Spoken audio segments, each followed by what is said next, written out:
Ja ku po ritakohemi të nderuar miqtë e mi, shpresoj që sot keni patur një ditë të bukur edhe pse koha jashtë ka qenë me vranësira, ka qenë me shi,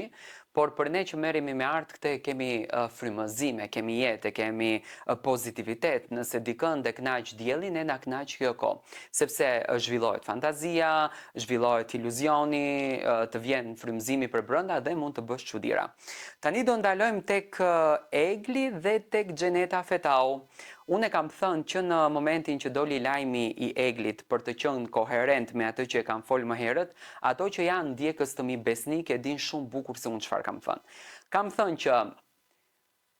vajtja e Eglit në e diell, konkretisht me emisionin Yes Day, një emision që tashmë në puntatën e saj të dytë, apo ta them shqip në edicionin e saj të dytë, Egli po korën sukses të papar, po korën sukses të mrekullueshëm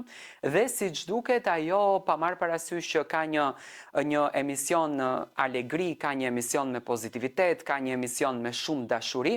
ajo nuk mund të mbaj lotët dhe nuk mundet pa medal gjatë 50 minutave të emisionit në karakterin e saj, në tipin e saj, në njeriun që Egli është. Do të thënë Egli është një njeri me shumë pasion. Egli është një njeri me shumë romancë dhe me shumë dashuri shpirtërore për botën.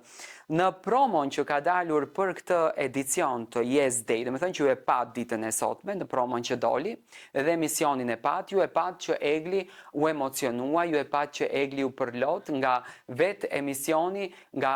të gjitha emocione që ky emision të përfshin dhe nga dy familje që në fakt ishin ideale të përzgjedhura. Por, ajo që mua më tërhoqi vëmendjen me nismën e të dielës sot, ku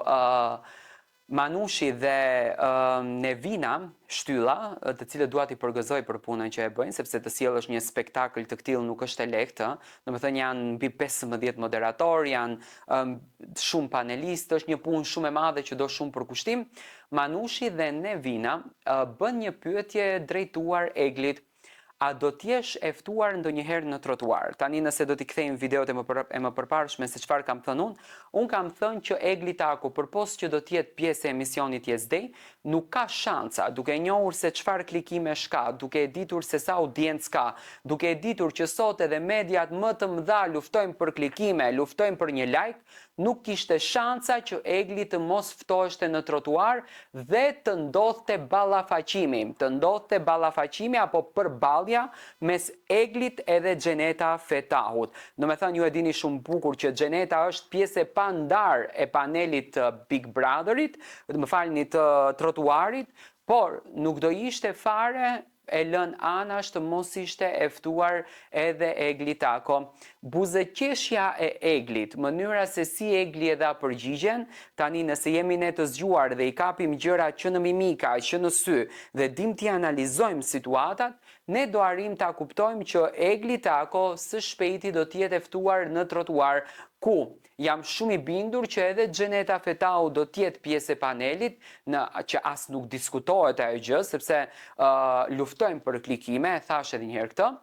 dhe do të përballen të dy gocat kundër drejt njëra tjetrës, sepse kishte një mes që i lidhte dhe pse realisht ai mesi, unë e kam thënë gjithmonë, nuk ishte një mes i vazhdueshëm, ishte një mes i cili u la në gjys te njëra dhe vazhdoi te tjetra dhe në këtë rast as njëra, as tjetra nuk kanë punë me njëra tjetrën, por duke qenë se u përfshin në historinë e njëra tjetrës me Big Brother, ato do flasin për këtë pjesën. Do me thënë, nga Egli presim shumë gjëra të çuditshme, do ta quaj kështu, presim shumë intervistat forta, presim shumë lajme bombastike dhe jam shumë i bindur që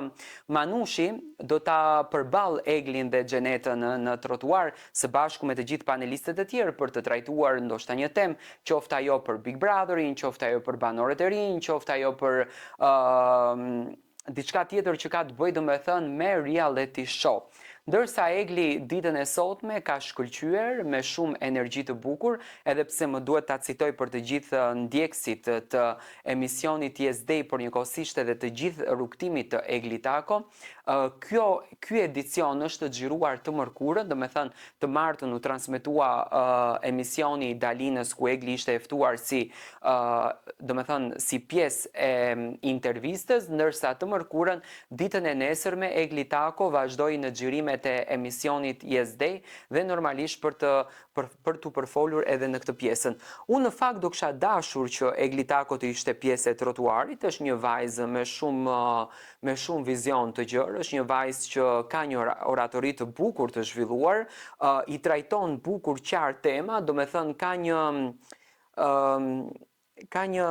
vizëllim brenda Egli që do s'do e tërheq audiencën dhe mendoj që edhe publiku ka nevojë ta shikojë më shumë se sa 5-10 minuta në të djeg, do t'ishte një mundësi e mirë që Egli të kishte një lloj afrimiteti dhe me publikun më shumë, por edhe do me thënë do ndante më shumë pjesë në ekranin televiziv. Egli nuk ka folur më për detaje që kanë të bëjnë rreth muzikës, artit tjetër që Egli po bën, thjesht është duke sjellur një këngë me Angelo Koxhi, një këngëtar i ri por me një talent të papar dhe me një vokal të mrekullueshëm. Egli këngën e ka bërë publike në Instagramin e saj duke postuar nëpërmjet një fotografi që në fakt ishte akoma në montazh, që në kuptonte që kënga po montohet edhe do të vijë së shpejti në tregun muzikor. Jam shumë i bindur që do të postohet këtë herë në kanalin YouTube të Egli Tako, sepse pasi që Egli kishte nxjerr fytyrën e vet në montazh, në kuptonte që kënga është në të drejtat autoriale të saj, ndërsa këngëtari në fjalë që Egli Tako po e bën këtë bashkëpunimin është një këngëtar që cilësohet për një vokal shumë të butë, për një ngjyrë të bukur dhe të ëmbël vokalistike. Nuk e kam dëgjuar me të thënë të drejtën këngëtarin fjalë shumë në për balada, por këtë herë siç duket do ta dëgjojmë në balad, sepse vet edhe sezoni i vjeshtës apo stina e vjeshtës te këngëtarët më së shumti domethënë e ka këtë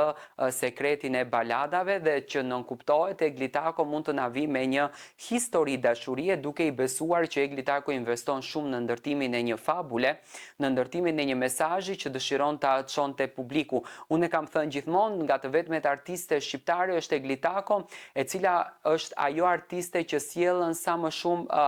këngë që përmbajnë mesazhe brenda, do të thënë këngë që ka një fillim, që ka një mes dhe që ka një fund. Dhe realisht Egli Tako ka këngë me shumë mesazhe. Do me thënë e kemi Eglin e gjithë përfshirëse në të gjithë projektet e saj, por së shpejti do ta mirëpresim Egli Takon edhe në trotuar dhe në fakt një përballje që do të ketë së bashku me Xheneta Fetaun në këtë rast, një përballje që do të jetë, mendoj unë do të jetë një përballje titanësh. Unë nga fytyra e Eglit e pash këtë gjë se do të jetë në